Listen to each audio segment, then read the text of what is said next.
Hey, what's up everybody, I'm SkyDieRay and welcome to another D&D story. This one is about a campaign that spans across multiple real-life years. That's already something pretty uncommon, and I haven't even mentioned the chicken that's named Stabby and joins the party and gets transformed into a drow elf. They also go through many adventures in between, and with that being said guys, here's the story. I hope you enjoy it. Awakened Chickens, Resentment and Resolve. Bimmy, DMing a multi-actual year campaign, bringing a party from level 1 to as close to 20 as I can. Be not me, a dwarf barbarian fighter, a tiefling alchemist gunslinger rogue, a half-elf bard, a U-heart treant druid, a turtle light cleric who then died heroically and was replaced by a warforged evocation wizard, and a gold dragonborn zealot barbarian, generally chaotic neutral, but occasionally tended towards chaotic evil. We are in the middle of the campaign, and the party has found the zealot barbarian floating on driftwood out on the open sea whilst traveling to a rumored island that's not found on any charts. This is how the zealot barbarian came into the game, and also how I introduced the Warforged when the Eberron supplement was released for 5th edition. Party is somewhere around level 11 or 12. Party manages to save the island and befriend the Warforged inhabitants. Warforged sends an emissary back to the mainland to establish a port for their skyships. Zealot Barbarian accidentally raids a farmer's property and eats chicken.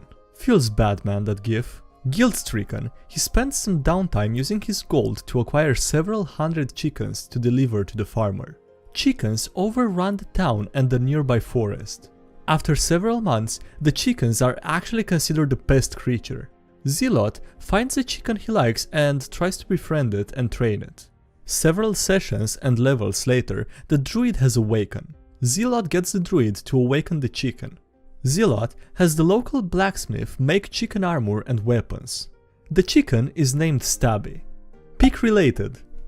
The Warforged emissary begins to work on the skyport, and he tells the party of rumors of an old Warforged skyship lost centuries ago during storms off of the coast of Waterdeep. Find the ship and the big arcane crystal that powers it, and maybe we can make you a new one. Party sets off. The Zealot Barbarian brings the chicken. Cleric is using Find the Path. It leads them right to a slad warren. They leave the chicken to protect the cart and horses. Party is trying to sneak through the warren, but it doesn't work. Gunslinger fires a gun in a cave system. Echoing. Hundreds of slad now alerted to the party's presence. Now all of China knows you're here. .png. Combat starts. Who do you think showed up? A Glabrazu. .x. He goes down pretty quick with focus fire tactics. Party manages to escape the warrens, having noped the out of there. Glabrazu returns. Nani? Okay, seriously, we are out. Druid with the transport via plans for the win. We left the chicken and the wagon. Literally goddamn near a year later in real time and like 8 months in game. Zealot has had a repentance arc. Party has a new threat to all of Sword Coast, a demon army. Party has called for old favors. Warforged Island is sending airships and riflemen. Zealot asks the cleric to cast sending to Stabby the chicken. Stabby is pissed that he's been left in the forest for months. Cleric tells Zealot that the chicken is fine and happy. The demon army is advancing through high forest, about to be a problem for the druid's progenitor, the Mother Tree. Party decides to go there. Cleric has a successful use of divine intervention. He banishes something like 500 demons. All that's left are the generals. A Baylor, a Merilith, and a homebrewed corrupted Fey Treant now turned demon.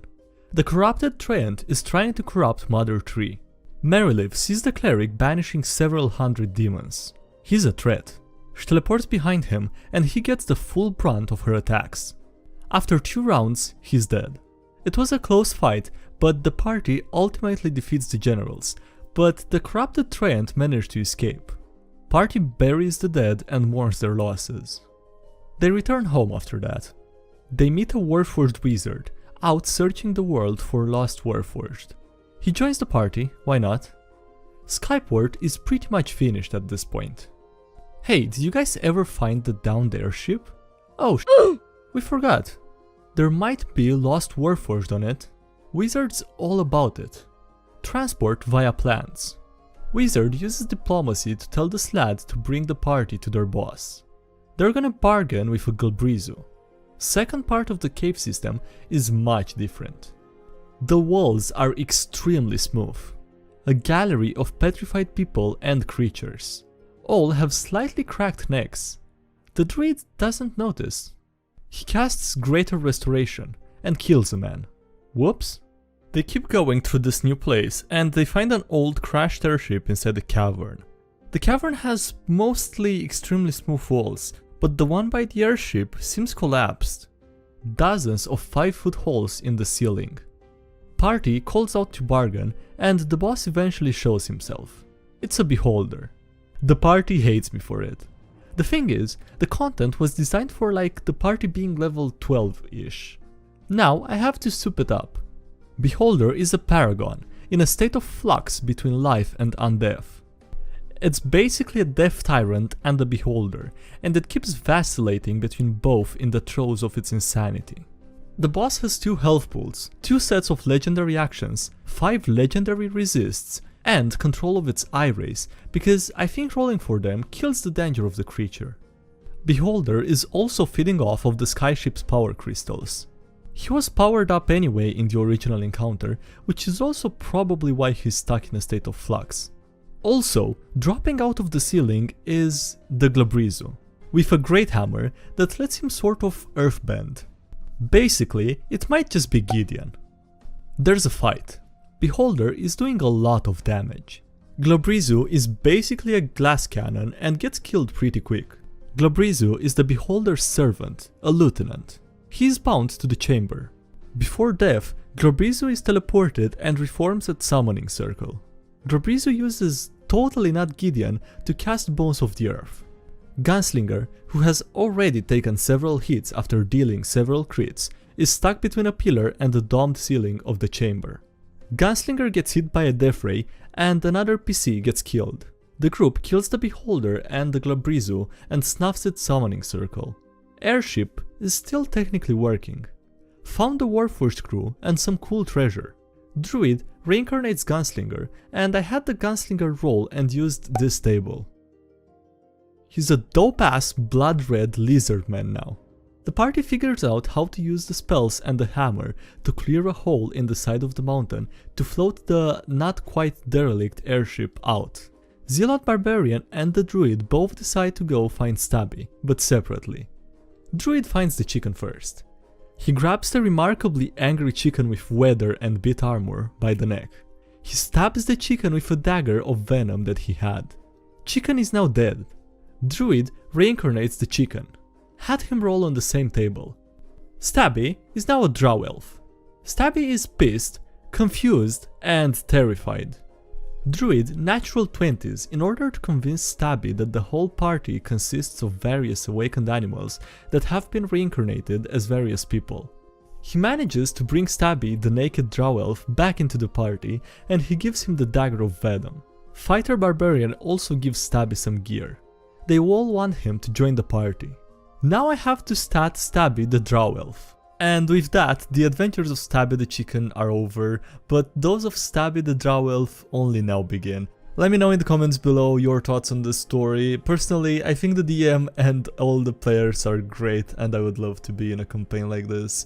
Especially, I don't know how you manage to synchronize people and succeed in playing a multi-year long campaign without, you know, issues coming up and people not being able to synchronize anymore. I think that's already pretty impressive.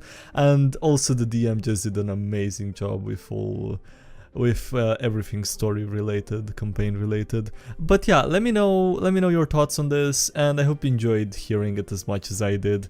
Feel free to share any similar stories or otherwise, you can do that on the subreddit and on the Discord server, links to both of them below. And yeah, I don't know, I'm having fun reading stories like this. I'm hoping to start doing more of this, maybe 1 or 2 a week, if everything goes as I would want. I'm gonna start posting more of these stories, so yeah, let me know in the comments. Maybe if you have suggestions for stories, they don't even have to be your own. I'm gonna go through them.